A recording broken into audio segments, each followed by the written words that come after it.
Welcome to Learn Short and Typing with VIKAS Sir. Students, exercise number 22 दिसंबर 2023 की आपकी exercise है। Students, आप लोग लाइक्स क्यों नहीं करते? जो स्टूडेंट्स इसका फ़ायदा उठाता है डिक्टेशन का, या हमारे कोई ये हमारी बेसिक जो क्लास चली हुई है उसको फ़ायदा उठाता है, आप लाइक क्यों नहीं करते? आप लाइक किया करो, सब्सक्राइब किया करो, अपने फ्रेंड सर्कल के साथ भी शेयर किया करो कि भाई शॉर्ट एंड करने में से कब फ़ायदा है, शॉर्ट एंड का आप उसको बेनिफिट बताया करो कि डिपार्टमेंट में, हर डिपार्टमेंट में वैकेंसी निकलती रहती है, हर 2 मंथ्स में इसकी वैकेंसी आती रहती हैं। आप इसको बताएंगे नहीं तब आपका फ़ायदा कैसे होगा? इसलिए आप इसको लाइक करें हमारे डिक्टेशन को, और चैनल को सब्सक्राइब करना ना भूलें। चलिए हम डिक्टेशन स्टार्ट करते हैं। 100 वर्ड पर मिनट की डिक्टेशन होगी with fluctuation. Start. After coming back I talked to a large number of other nuclear scientists and other scientists and I am convinced that what we have done is in the best interest of our country. This separation that we have committed, and let me say all our commitments are reciprocal commitments. We will not do anything unless the United States side honors its commitment. What are those commitments? Those are the profound commitments which the US has committed, in the words of their own president, to give India the benefit of full civilian nuclear cooperation with all the benefits that other nuclear powers enjoy. Therefore, if that statement is translated into concrete realities, I think that will mean a new era for the growth of civilian nuclear energy sector in our country. My own vision is that the next 15-20 years we should add about 30,000 40,000 megawatts of nuclear capacities. I have a vision that will open up new vistas of opportunity in the field of high technology. Today we have only a few high-tech firms like Bharat Heavy Electricals, Larsen and Toubro Stop. If we have a large nuclear power program and auxiliation around that, it will grow a very large number of high-tech firms which would enable us to leapfrog in the race for social and economic development.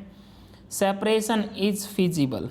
There should be no doubt about it that our atomic energy establishment agrees with that law. Furthermore, I would also like to say that this separation is not imposed. This separation will be decided voluntarily, solely on the basis of our own judgment. Nobody can from outside say, well, this is civilian, this is nuclear. That determination will be made by the people of India, by our government, by our atomic energy establishment. Also, it will be a phased identification. I know these things cannot be done in one go. If we are to separate the civilian and the military components of our program, it will take time. Stop. And that is why we have said that this would be a purely voluntary decision. Secondly, it will be a phased program. It will be so phased, and you have my assurance, sir, it will be so phased that our strategic program is fully safeguarded. Therefore, there should be no doubt whatsoever that we have done anything which compromises our strategic autonomy in the management of India's assets. Honorable member also asked this question about the negotiation of fiscal material production cut-off treaty. In this case, I should like to point out that we have taken on no more additional commitments than the commitments that were taken on board by the previous government. And what is our commitments? Question mark. We have said that we would work with the USA in the negotiations of multilateral agreement. This is not a bilateral deal between India and the United States. This is a deal which will be negotiated in the Conference on Disarmament in Geneva. Several years have passed when these matters have been discussed. There is no agreement in sight. It will take quite some time, and in any case, if the stage comes to take a decision, we will never be a party to any discriminatory treatment. Therefore, if that other nuclear weapon powers say their rights, we would instead insist on the same rights.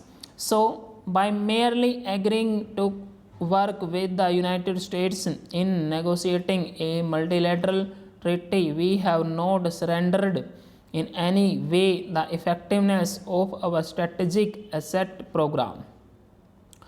I should also like to assure this House that the three cycles, the fuel cycles that we have been working out are: 1. Pressurized heavy water reactors, 2. The fast breeder program, and 3.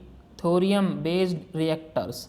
We will not allow our research program to suffer in any way in the process of separation of the civilian and the nuclear program. So, our research scientists should have the fullest confidence that India's research potential in this vital area of national knowledge promotion will not suffer in any way.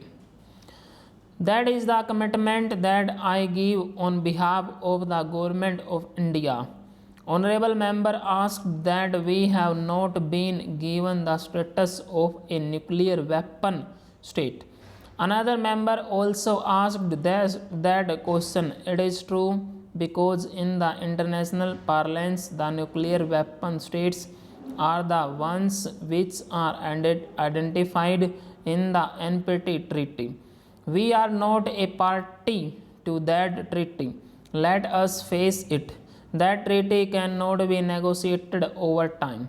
What we have done with the United States is that we have virtually got all the benefits that go with being a nuclear weapon state without having the de jure status of a nuclear weapon state. I think that is something which is of comfort to us. So, the fact that we are not recognized de jure as a nuclear weapon state, this was not on my agenda also, because I knew that much that international treaties cannot be rewritten overnight, but we have now the commitment of the United States. Stop.